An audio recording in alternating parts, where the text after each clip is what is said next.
हरियाणा कांग्रेस के कई कद्दावर नेता पाला बदलने को तैयार। हुड्डा व सैलजा गुट के कई बड़े नेताओं का कांग्रेस से मोह भंग। कभी भी कांग्रेस को कर सकते हैं बाय बाय। निगम चुनाव से पहले एक बड़े नेता कांग्रेस को बड़ा झटका देने की तैयारी में।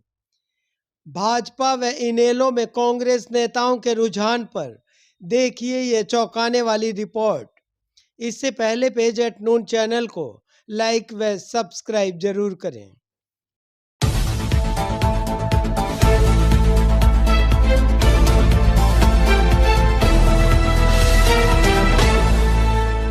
अभी तक दो गुटों में बटी हरियाणा कांग्रेस का घमासान इस कदर परवान पर रहा कि इस अंतरकलह का परिणाम विधानसभा चुनाव में कांग्रेस को धरातल पर ले आया। चुनाव से पहले कांग्रेस की बड़े बहुमत के साथ सरकार आने की संभावनाएं ध्वस्त हो गई, जिसके कारण हरियाणा की कांग्रेस पर एक छत्र हावी भूपेंद्र सिंह हुड्डा की अब मुश्किलें बढ़ने लगी हैं। हुड्डा गुट में कई कद्दावर नेताओं ने अपने आका भूपेंद्र हुड्डा के खिलाफ ही मोर्चा खोल दिया है। एक और हुड्डा से बगावत पर उतरे कई बड़े चहेते कांग्रेस छोड़ने की तैयारी में है, तो दूसरी ओर पार्टी हाईकमान हरियाणा में कांग्रेस में बड़े बदलाव की ओर है। बहरहाल हुड्डा खेमे के कई बड़े नेताओं का कांग्रेस की बजाय अपने आका भूपेंद्र हुड्डा और उनके खासम खास हिसार से सांसद जयप्रकाश के खिलाफ सुर सबके सामने है।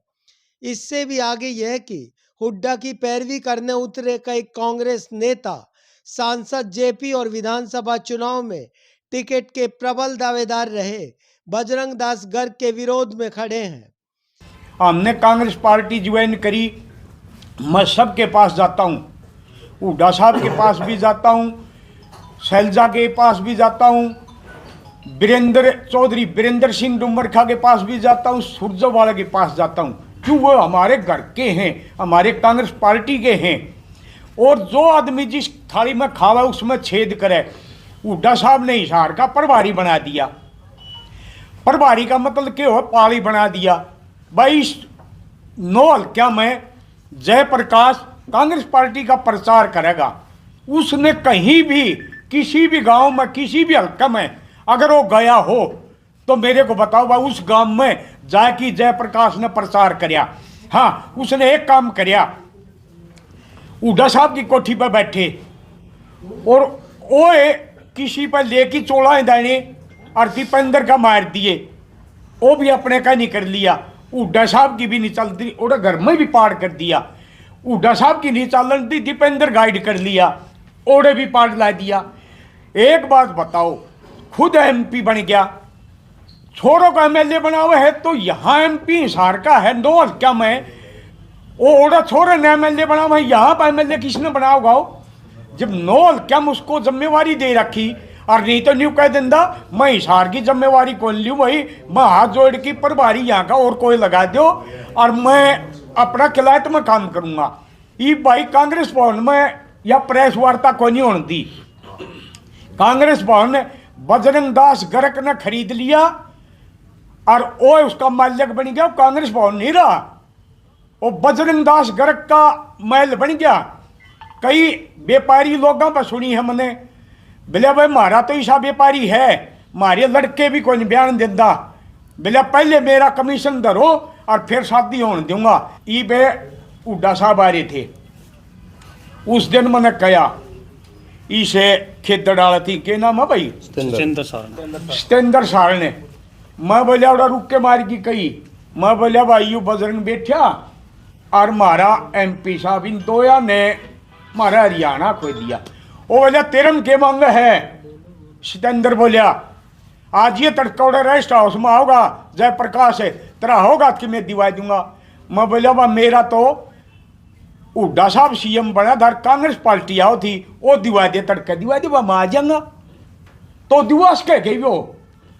तो भाई हम हाथ जोड़ के कहा हुड्डा साहब पूरा हरियाणा में इन 2 आदमियों ने लाकी हरियाणा के अंदर बदनाम कर दिया हुड्डा साहब की कोई गलती नहीं थी, सारी गलती इन 2 जने की है। हमने यूं कहा भाई हुड्डा साहब को हरियाणा माफ कर दो, इनकी गलती है, हुड्डा साहब की कोई गलती नहीं है। ऐसे में हुड्डा गुट का घमासान लगातार बढ़ता जा रहा है। इससे बड़ी घटना आने वाले वक्त में कांग्रेस के कई धुरंधरों का पार्टी छोड़ने को माना जा रहा है। इसमें सिर्फ हुड्डा ही नहीं बल्कि सैलजा गुट में भी कई ऐसे कांग्रेसी हैं जो भाजपा की ओर रुख कर सकते हैं। सैलजा गुट के इन होनहारों को निगम चुनाव के करीब आते ही भाजपा के करीब देखा जा सकता है।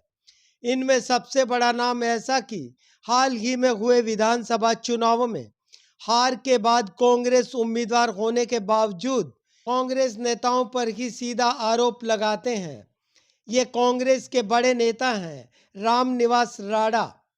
कांग्रेस पार्टी ही कांग्रेस पार्टी को हराने में लगी हुई थी। जो हमारे जितने भी सीनियर नेता थे हिसार के, वो सभी जो है वो सावंतरी जिंदल जी के साथ लगे हुए थे।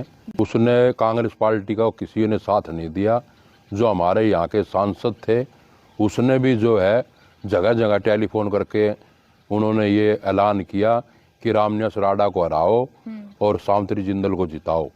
जितने भी ये सीनियर नेता थे, चाहे भूपेंद्र हुड्डा हो, चाहे दीपेंद्र हुड्डा हो, चाहे जयप्रकाश हो, और यहाँ के जो हमारे इनके जो सीनियर नेता जो हुड्डा साहब के थे, बजरंग दास गर्ग है, ख्यालिया साहब है, छत्रपाल सोनी है, और भी काफी नेता हैं ऐसे जो है वो सारे सावंतरी जिंदल के साथ लगा दिए।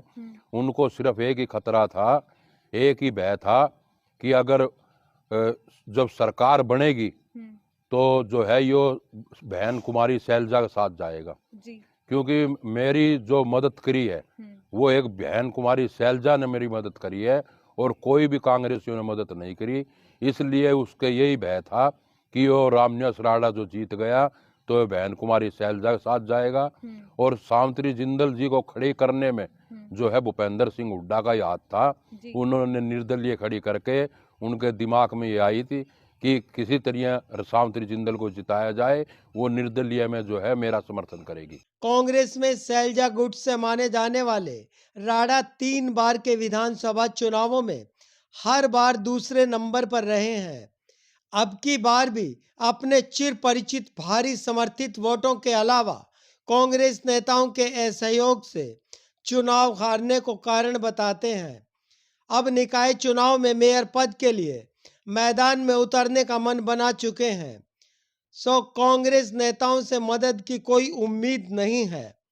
अब माना यह जा रहा है कि अगर बीते मेयर के चुनाव में गौतम सरदाना जिस राह से मेयर पद को उपलब्ध हुए थे, ऐसे ही अगर भाजपा का समर्थन मिला तो रामनिवास राणा को कांग्रेस से बाय बाय और भाजपा से समर्थन पाने में कोई गुरेज नहीं होने वाला है।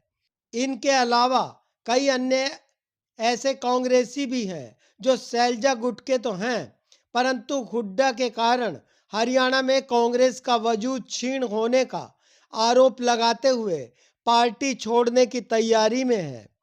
माना यह जा रहा है कि अगर रामनिवास राणा का फैसला निकाय चुनाव में भाजपा की ओर जाता है तो कांग्रेस के लिए यह बहुत बड़ा झटका होगा। राणा बीते विधानसभा चुनाव में उम्मीदवार कांग्रेस के थे, परंतु उनके साथ ना तो हिसार लोकसभा सांसद जेपी दिखाई दिए और ना ही हुड्डा गुट के जुड़े कांग्रेस नेता। ऐसे में रामनिवास राणा ने कांग्रेस को बाय बाय किया तो हुड्डा गुट की मुश्किलें बढ़ सकती हैं। दूसरी ओर कांग्रेस के कद्दावर नेता प्रोफेसर संपत सिंह, पूर्व विधायक रामनिवास घोड़ेला और प्रोफेसर राम भगत हुड्डा के खासे चहेते रहे हैं। अब कांग्रेस के भीतर ही इन तीनों बड़े नेताओं की इनेलो में जाने की चर्चाएं हैं। अगर ऐसा होता है तो भी हुड्डा के लिए यह बड़ी मुश्किलों का विषय हो सकता है। चुनाव लड़ रहे थे, वो अपने आप को पार्टी से ऊपर समझ के चुनाव लड़ रहे थे। इसका मतलब है कोई न कोई गड़बड़ थी। और फैक्ट फाइंडिंग क्या रिपोर्ट देती है क्या नहीं थी वो अलग बात है, लेकिन जो चुनाव लड़ा गया था ना, जिस तरह की टिकटें बांटी गई थी, उसमें हमें लगता है कि वो टिकटें अपने पार्टी की जीत को जस्टिफाई नहीं कर पा रही थी। हालांकि हवा बहुत ज़बरदस्त थी, ऐसी हवा कांग्रेस की कभी आज तक बनी नहीं है। लोकदल की तो बन गई थी, 87 के अंदर बन गई थी, लेकिन कांग्रेस की पहली हवा ऐसी बनी थी। लेकिन जब टिकटों का आवंटन हुआ और दूसरा जो बीजेपी हमारे खिलाफ जो चार्जेस लगा रही थी, उसमें जो है ना वो सफल हुए और हम असफल हो गए जवाब देने में। वैसे तो हार तो मैं ये कहता हूँ इंडिकेशन तो पार्लियामेंट चुनाव में ही आ गया था, क्योंकि 10 साल के बाद बीजेपी 5 पार्लियामेंट की सीटें जीते और 44 जगह असेंबली सेगमेंट में जीते। इसका मतलब है कि वो आपके लिए एक वार्निंग थी और उस वार्निंग को कांग्रेस पार्टी ने नोटिस में नहीं लिया। अगर उस टाइम लेते नोटिस के अंदर तो उसी टाइम तैयारी करते। तैयारी के बजाय खुशियाँ मनाने लगे, जलसे रैलियाँ होने लगी और बीजेपी पार्टी ने उसी दिन सोचना शुरू कर दिया ये 46 सीट कैसी रहेगी तुम्हारी, उसकी तरफ ध्यान दिया।